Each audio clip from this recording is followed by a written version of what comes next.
Welcome once again to Lehto's Law. Here's Steve Lehto. I'm having one of those days. I just restarted the video. Made too many mistakes to edit. Tim sent me notes. Steve, check out the story from Indiana. Indiana Senate passes bill to legalize throwing stars. Throwing stars. If you remember the TV show Kung Fu, David Carradine, there's a scene in the opening credits where people are in slow motion throwing these things through the air and they stick into a target, throwing stars. And presumably they could be used as weapons. Presumably. So the Indiana Senate passed a bill that would legalize throwing stars under certain conditions. Throwing stars are currently illegal in Indiana, but the bill, introduced by State Senator Linda Rogers, would lift the ban for recreational use. Star throwing is allowed in other states where it's sometimes found at axe throwing businesses. So there's an entertainment business out there where you can go someplace, they've got a target on the wall, they rent you the axes, or you can bring your own, and you throw the axes at the target, and it's like darts, but with a much bigger, heavier dart. Some say additional safety measures need to be considered since throwing a star is different from throwing an axe. Richard Deshane, co-owner of Ragnarok Axe Throwing, said it's a double-edged sword. Figuratively, I'm guessing. He said throwing star blades can get bent and hooked over, increasing someone's odds of getting cut. I would say the easiest way for that to have any kind of solution is to require a layered Kevlar glove to be worn when they're throwing any other object like a throwing star. So this man says, yeah, legalize it, but put in certain protections like making people wear Kevlar gloves. The bill does include some restrictions. Star throwing would only be permitted at certain businesses, and children aged 12 to 17 could only throw stars with the parents' written permission. But what about possession of a throwing star? Suppose you got pulled over and somehow it came to light that you had throwing stars on you. Would that be against the law? There are also requirements for fencing between throwing lanes. They're a ton of fun, and I think as long as we're being safe and we're educating people about them, I think it's absolutely something that we should allow. So they're suggesting that they put some kind of protective barrier between the lanes for people who are throwing these throwing stars. I don't know if they have that now for the people who are throwing the axes. I'd rather get hit by a throwing star than an axe, but that could just be me. So the bill passed the state Senate on a 48-1 vote. One person appeared to be against it. It heads the House next for consideration, like all bills up on Capitol Hill, working its way through the system. It'll get there eventually. Now, here's the deal. A lot of these kinds of things are not illegal in and of themselves, but they are illegal in context.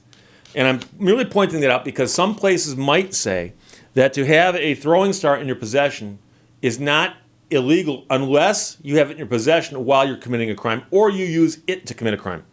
And I'm simply pointing that out because, like, for instance, lockpicks. Lockpicking lawyer, of course, is famous, but he uses lockpicks. Well, a lot of laws refer to those actually as pick locks. That's what they called them in the old days, pick locks. And so they would actually say that a pick lock is something you cannot have in your possession while committing a crime or to use it to commit a crime. However, if you're just driving along and you've got lockpicks or pick locks in your car and you're just driving along and let's suppose it became an issue, you could just say, I, as a hobby, like to occasionally break out a Master Lock number 5 and rake it while I'm talking on the phone.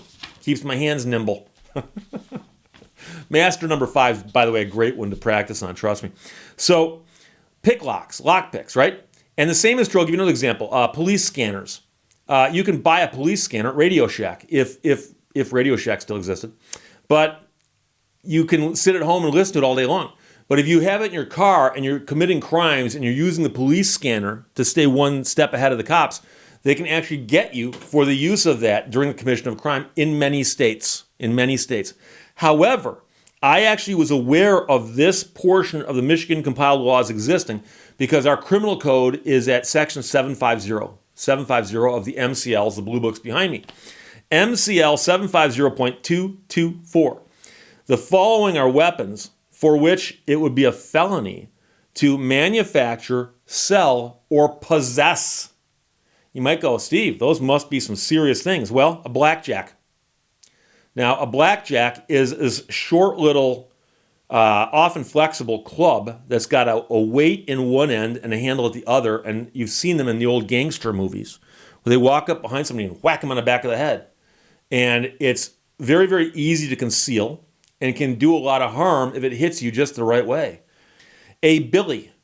Doesn't say billy club, it just says a billy. B-I-L-L-Y. A billy is illegal to sell, possess, or manufacture. A sand club or a sandbag. Now, sandbags, you use those all day long if it's flooding out, right? They're talking about if you were to actually make a little thing, fill it with sand, and use it like a blackjack or a billy. And I'm assuming a sand club is the same thing. Also a bludgeon, which I believe is just a short thing you'd whack somebody with. And then, interestingly enough, metallic knuckles. Now, you've heard of brass knuckles, but I assume that if they called them brass knuckles and you made them out of something else like lead, they'd be pretty dangerous in the hand of the wrong person, singular. But they're metallic knuckles. And brass knuckles are if you don't know what I'm talking about, brass knuckles are these things where it's a piece of metal that has a part that would go inside your hand when you close your hand, and then it's got rings of metal that go around your fingers, so that when you hold onto it properly and you've got it like this, all you can see as it's coming towards you is these metallic bumps out here, and that's what hits you. And so hitting somebody with your fist could hurt them. Hitting them with the brass knuckles would hurt them. And interestingly, they are illegal to sell, manufacture, or possess in the state of Michigan. I know an attorney who's got 3 or 4 sets of them in his office and uses them as paperweights. And one day I said, hey, have you read the compiled laws on those? He goes, what are you talking about? I go, MCL 750.224.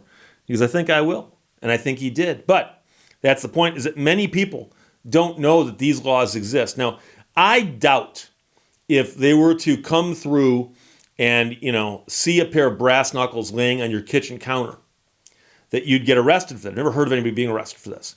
However, I can tell you that this particular statute was upheld by the Michigan Supreme Court as recently as 1981.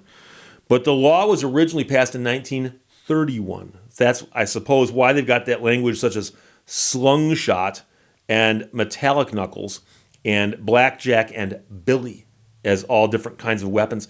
Now, it was revised as late as 2006, but again, theoretically speaking, those things on the books are illegal to sell, possess, or manufacture. So getting back to the throwing stars, the question is it illegal to simply own one? Or are they talking about using it? And so I think the way the law is written in Indiana, it looks like they're illegal to simply possess, probably, or to own, manufacture, etc. So they're going to legalize it, and obviously they say you can use them here under certain circumstances, then presumably you can own them, and et cetera, et cetera. So we'll have to see what the bill says, but there you go. Thanks, Tim, from WXIN. Indiana Senate passes bill to legalize throwing the stars. Questions or comments, put them below. Let's talk to you later. Bye-bye. Thank you for watching Lehto's Law. There's a fine line between fishing and just standing on the shore like an idiot.